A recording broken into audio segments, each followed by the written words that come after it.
વચ્ચે હવે ટૂર સંચાલકોએ મોટો નિર્ણય કર્યો છે. પાકિસ્તાનને ટેકો આપતા અઝરબૈજાન અને તુર્કીનો બોયકોટ કરવામાં આવ્યો છે. સુરતમાં ટૂર સંચાલકોએ સ્વૈચ્છિક બંને દેશોની ટૂરને રદ કરી દીધી છે. અઝરબૈજાન અને તુર્કીના ટૂર પેકેજ નહીં બુક કરવાનો નિર્ણય કરવામાં આવ્યો. ટૂર સંચાલકો અઝરબૈજાન અને તુર્કીનો પ્રવાસ ન કરવા માટે લોકોને પણ અપીલ કરી રહ્યા છે. મહત્વપૂર્ણ જે નિર્ણય છે તે કરવામાં આવ્યો છે ટૂર સંચાલકો દ્વારા. સંવાદદાતા ધ્રુવ વધુ વિગતો સાથે લાઈવ જોડાયા છે. ધ્રુવ, ભારત પાકિસ્તાન પરિસ્થિતિ અત્યારે ચાલી રહી છે, આ વચ્ચે હવે ટૂર સંચાલકોએ મોટો નિર્ણય કર્યો છે, શું કહેવું છે હવે લોકોનું?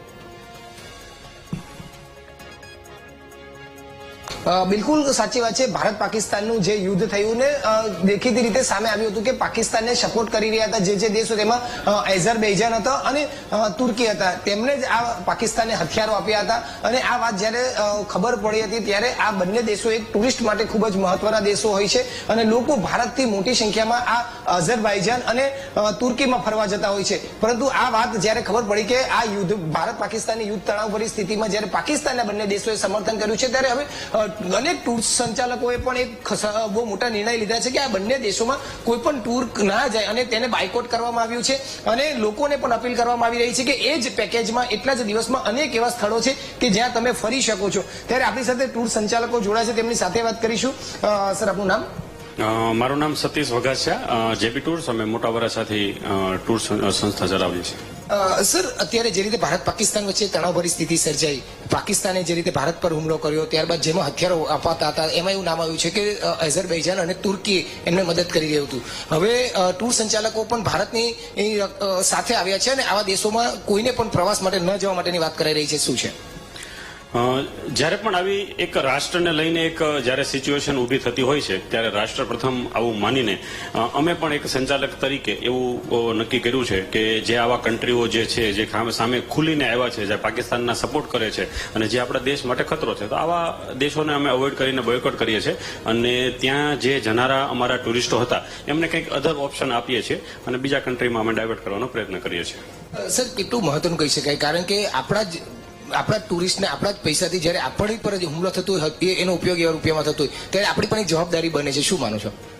100% ચોક્કસપણે હું માનું છું. એટલે જ તમને આજે તમારા માધ્યમથી હું એવું કહેવા માંગુ છું અને અપીલ કરવા માંગુ છું બીજા બી સંચાલકોને અને નાગરિકોને કે તમે બી આ વિષય ઉપર આપણે વિચાર કરવો જોઈએ કે જ્યારે પણ જે કોઈ કન્ટ્રી આપણા જ પૈસા અને આપણા જ ફંડિંગના હિસાબે આપણા દુશ્મન દેશોને સપોર્ટ કરતા હોય છે, તો આવા સમયે આપણે સપોર્ટ કરવો જોઈએ રાષ્ટ્ર પ્રથમ માનીને. અને આપણો પ્રથમ કર્તવ્ય છે કે દેશને સપોર્ટ કરવો જોઈએ. ત્યારે આપણું સ્ત્રોત, તમારું ઇન્કમ કે તમારું શું કામ છે એ બાજુમાં મૂકીને સૌપ્રથમ દેશના માટે બહાર આવવું જોઈએ. ખાસ કરીને જ્યારે લોકો આ બાબતે આવતા હોય છે ત્યારે કઈ રીતે એમને સમજાવવાનો હવે પ્રયત્ન થાય છે, કારણ કે અનેક લોકોને આ બાબતે ખબર નથી હોતી કે એ જ પ્રકારનું ટૂર પેકેજ બીજી જગ્યાએ કઈ જગ્યાએ આપણે મોકલી શકીએ છીએ અને પછી લોકોનો કેવો પ્રતિસાદ મળે છે? તો લોકોની વાત કરું ને તો લોકો પણ જાગૃત છે. સોશિયલ મીડિયા અને મીડિયાના માધ્યમથી અત્યારે કોઈ લોકો લગભગ અજાણ નથી હોતા અને દરેક વ્યક્તિ વિશેષ બધા જ જાણતા હોય છે. આવા સમયમાં અમારે સમજાવવું થોડુંક સહેલું થઈ જતું હોય છે કે જે તમારા માધ્યમથી ઓલરેડી જાણતા હોય છે, પણ આવીને લોકો સપોર્ટ કરતા હોય છે, ઘણાનું પ્રી પ્લાનિંગ હોય છે. તો એવા સમયે ખાસ કરીને થોડુંક પ્રોબ્લેમેટિક ઊભું થતું હોય છે કે ભાઈ ટિકિટ્સ કેન્સલ કરીને જે થોડો એક્સપેન્સ, તો અમુક લોકો એવા પણ મળતા હોય છે કે એ એવું કહેતા હોય છે કે ભાઈ દેશને લઈને અમારી ટિકિટ પણ જવા દો પણ અમને ચેન્જ કરી દો. તો આવા સમયે અમે એના અધર ઓપ્શનમાં જેમ કે અઝરબૈજાન છે તો એના ઓપ્શનમાં અમે એને સિંગાપોર અને દુબઈ ઓપ્શન આપતા હોઈએ છીએ.